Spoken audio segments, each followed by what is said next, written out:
Hey, everybody, welcome back to another episode of Time Out for Anesthesia. We are welcoming a guest that I'm actually really excited to have on for a couple of reasons. Number one, Graphium does some work with Imagine, and so we're super excited. But I'm also excited because Courtney, who we have on today, is just a really cool person. So I'm excited for you guys to meet her. Courtney, welcome to the show. Take a second and tell us a little bit about yourself. How long have you been with Imagine and what's your role? Yeah, hey, Courtney Franco, or if you want, Franco, whichever you prefer, right? Muy bien.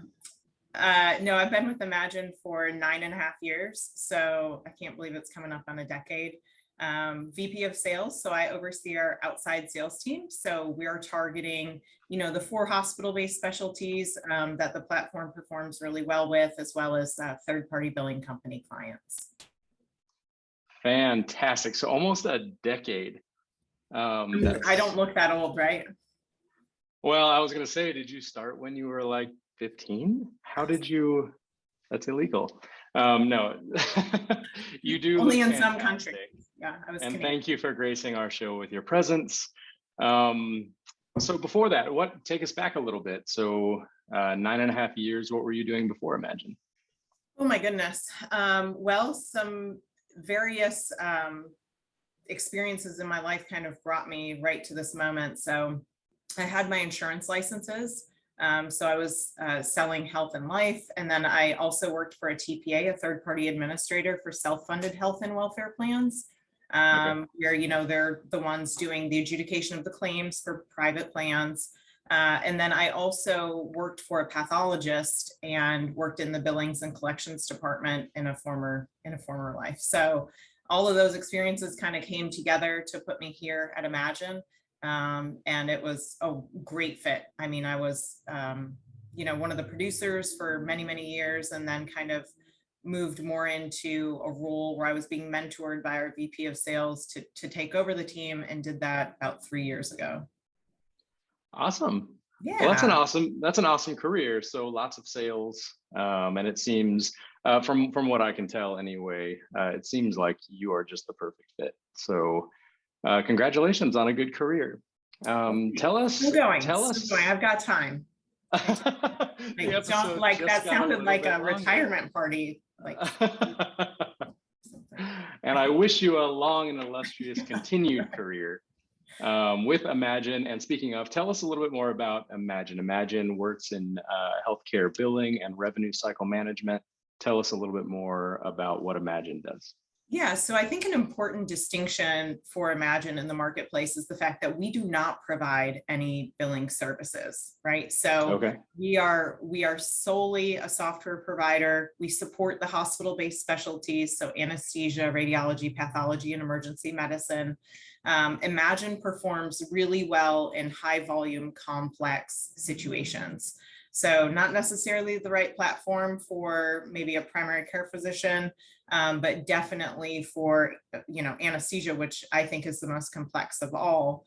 And then we also serve as the enterprise backbone for third-party billing services. So we have many clients that are third-party billing companies that provide that service of billing to those hospital-based specialties. And so we support them. Overall, like I said, my team will go out and directly pursue those 4 specialties plus the billing companies, but the platform through our third-party billing companies is used for 26 different specialties. So really scalable, allows for a lot of flexibility, especially for those billing company clients who, are they can't be so singularly focused anymore. They really have to diversify their own business. Got it. You're singing a lot of our tune. I think what we experience a lot of times is that there is no such thing as a typical anesthesia group.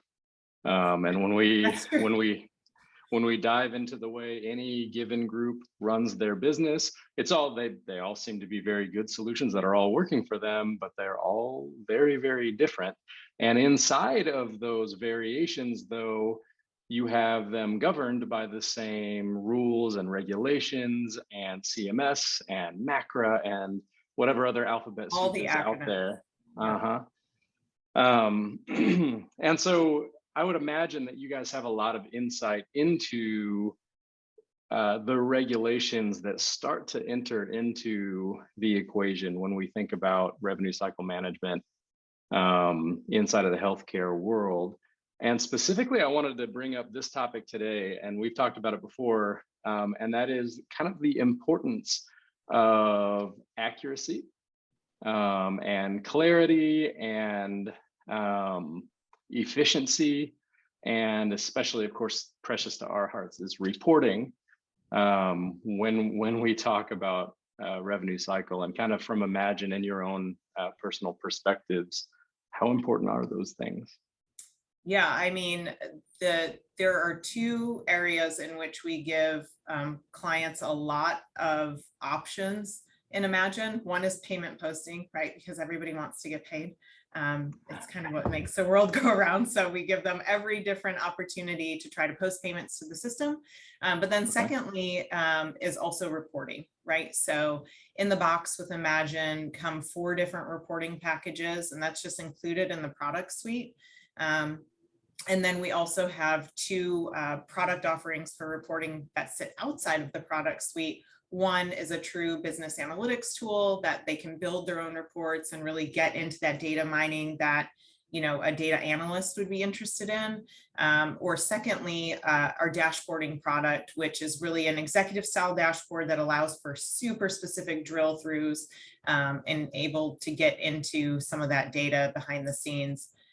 You know, we at Imagine hosted a series of panels, expert panels, I guess, through COVID, as we were all kind of desperate for interaction with our peers, right? And yet still sitting behind these monitors. But I moderated some of those or all of them. And one of the most interesting topics I thought that came out of that is that our clients could no longer, I'm trying to think of how they said this, they could no longer kind of sit on their laurels and just look back at the month before them of reporting. Now in COVID, you know, so many of our clients are tied to that reimbursement. Well, radiology, pathology, anesthesia, all of those kind of elective procedures that dropped off during that time, when the procedure stopped, the receivables stopped, right? So their cash flow was severely impacted and no longer was looking at reporting at month end, like, okay, right? So now we're looking at daily reports. What should we be expecting to come in from a revenue standpoint? When is that going to hit? Reconciling that with the bank. So the call for more in-depth and specialized reporting really was kind of birthed during that COVID period, where clients just needed more real-time analytics on what to expect and where their production should be and what they could expect to get reimbursed. And that's such a valuable thought that I hadn't even, I don't know why, maybe I'm a little slow on the uptake sometimes, but I hadn't even processed the importance of taking data from back beyond COVID, because the months where COVID is spiking, especially when like elective surgeries are shut down, does not represent doesn't give an accurate depiction of what the practice actually does on a normal basis, right? And the longer COVID went on, the more important that became. That's a fantastic point. I'm gonna have to think about that a lot. But I also think, you know, one thing that from our perspective that anesthesia providers and anesthesia groups deal with is the idea of remaining competitive and going out and winning contracts, winning bids at new facilities or in new organizations, things like that. And if all they have to rely on is last month's data when there were no elective surgeries, how would they remain competitive? And I would imagine that Imagine has a lot to offer as far as, hey, here's some insights that you could use to go and win contracts.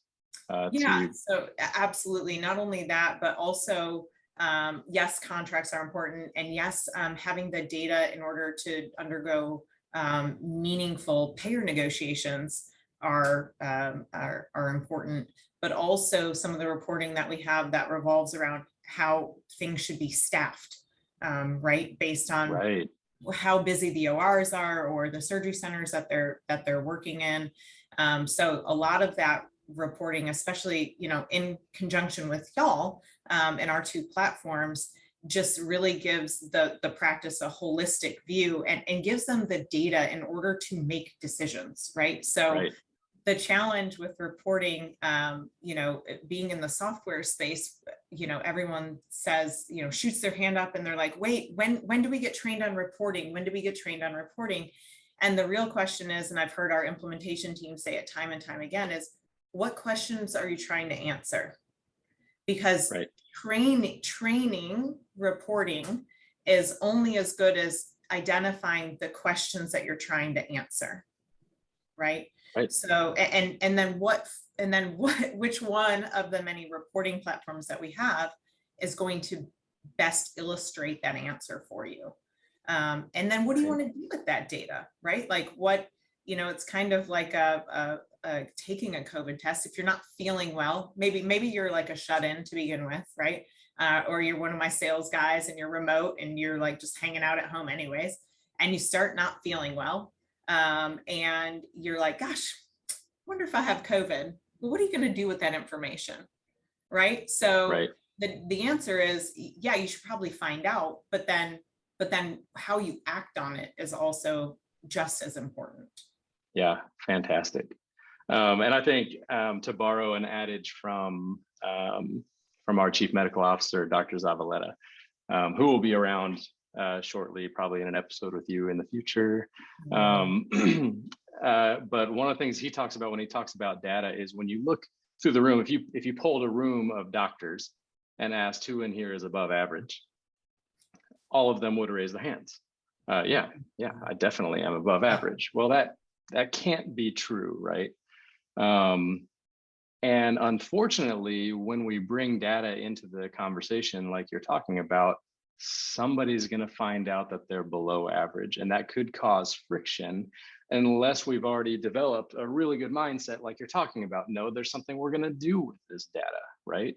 And maybe my start times are a little bit late. Maybe when I'm doing first cases, I do need to get to the OR a little bit more promptly. No big deal. Now I have actual data to act on. And the nice thing about data is it doesn't lie and it's not biased. It's not trying to hurt your feelings. It doesn't have that ability, right? So, and that's one of the most powerful things about the data that you guys are providing is the ability to see things, have a source of truth, and then be able to make it actionable and trust that the steps that you're taking are actually data driven. Yeah, it's hugely valuable. That's so powerful, right? And so since I lead the sales team, most of the time I'm the one facilitating demos for prospective clients, or at least sitting in on them just so I can spy on my team and see how they're doing. I promise I'm maybe not that much of a control freak. At any rate, we had a demo just this last Friday. So it's Tuesday, just this last Friday.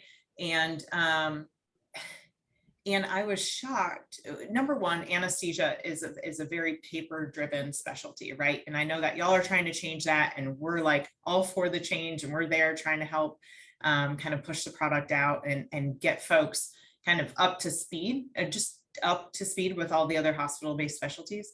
But they had to say that they had no level of confidence in the data that their platform was producing is an understatement. Like the questions that, so if I spend an hour and a half on a traditional demo, I typically save, the last 15 minutes, 20 minutes for reporting. They wanted me to just breeze through the platform and get right to the reporting because the level of, they had zero confidence in their reporting that they were able to make meaningful decisions around their financials, around their staff productivity, around their doctors' productivity, just around claim volume. Like they weren't even confident in the reports that the system was producing that shows their claims because they know what they get from the hospital versus what they're inputting, which is terrifying to think there might be some black hole out there where that delta is going. And like, it's just, to your point earlier, when you've seen one anesthesia practice, you've seen one anesthesia practice. Right. They're all wholly different from one another. But on the positive side about all of that is there's a place to put that data where Absolutely. all of a sudden you can get some confidence in it and you can figure out good answers. And Imagine productivity seems like is such a great player in that space right now, right? Like, yeah, yes, you want to know about the provider productivity, but let's talk about the fact that, you know, in this post-COVID environment, you know, I know we're on kind of a hybrid model here where our team spends 3 days in the office, 2 days at home, and you can kind of, you know, juggle those around however it best fits your work-life balance for that week. Imagine actually measures staff productivity in 3 areas: charge posting, payment posting, and AR follow-up. So, and it does so not only on a summary basis, so you could see, you know, what their input into the application is, but it also measures it on a time basis. So that, you know, let's think about, you know, I'll just, you know, a single mom at home, and maybe their child had COVID. So now they're at home for 2 weeks, right? And they're trying to play that homeschooling like bridge, right. which so many of us were challenged with over the last 2.5 years. And thank goodness my kids are in preschool and I'm not responsible for any more than ABCs and numbers. Oof, that would be really tough. But, you know, you can actually see, you know, when that employee has logged onto the system. So that, you know, maybe that single mom is getting up bright and early, you know, 5 o'clock, working until 8 or 9, then putting the time in with the child, you know, taking the lunch, working then, and then coming back after 5 and working. It's just a really good opportunity to see how hard your staff is working, because I promise you, if they're still in the space, they're working really hard for your practice, and they love what they do. So Imagine is just, we're there to capture all of that data, and empower people with it. That's great. I think I would love to talk to you on a future episode about the positive things that data can do for the individual healthcare provider. Because I think a lot of people approach data and they're like, oh, great, another thing that's going to be my tattletale, and another thing that's going to be watching me and things like that. But if we can change the perspective into, no, you're a wonderful healthcare provider, this is your chance to prove it. I think we change the story to something better. And I think that's the direction that data has been moving. I think that comes from previously it was used that way, right? As some kind of big brother thing. But now that we have more data points and we can get them into these sophisticated systems, but extremely usable systems, all of a sudden we can paint better pictures, I think. And I think we're telling a more compelling story. What do you think? Absolutely. Yeah. Data, you know, people are data hungry. I mean, I don't know if you have an Apple Watch, I have an Oura Ring, like, you know, I'm a data junkie. Like, I want to know how well I slept that night. I want to know how many steps I did, how many calories I burnt, you know. So and the practice is no different, right? And especially as it comes down to being competitive in the landscape, knowing where you are against national and local benchmarks is super meaningful. Knowing and being able to provide the facilities that you service with metrics around your service to just solidify your value to them and the relationship that you have. And then to use some of that data to assist in payer negotiations and contracts and all that good stuff. It all benefits the patient when the entire ecosystem works well together. And so as the billing application, we're kind of, you know, the hub for all of that. We try to ingest as much data as we can, and then turn that back around and make it usable and applicable in all those various scenarios. Right. Awesome. Well, Courtney, thank you so much for being on the show. I'm hoping to have you back really soon. So awesome. Hopefully you're up for that. For sure. But I really appreciate your time. We love working with Imagine. So hope to talk to you soon. Thank you so much. My pleasure. Thanks, David. Take care. Bye.